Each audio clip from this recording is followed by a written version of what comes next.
যারা তেতো করলা খেতে পারে না, রেসিপিটি তাদের জন্য। প্রথমে কিছু করলা এবং আলু গোল গোল করে কেটে নিয়েছি। এরপর এর মধ্যে গুঁড়ো মরিচ, হলুদ এবং লবণ দিয়ে মেখে নিয়েছি। এরপরে এটিকে ডুবন্ত তেলে ভেজে নেব 5 থেকে 7 মিনিট। দুই পাশে ব্রাউন কালার হয়ে আসলে তুলে নিব এবং এটি খেতে তেতোর পরিমাণ খুবই কম হয়। আপনারাও ট্রাই করে দেখতে পারেন এই করলা ভাজাটি।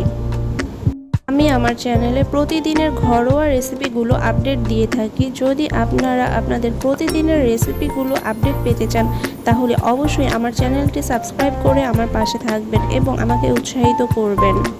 ধন্যবাদ সবাইকে। ভিডিওটি উপভোগ করুন।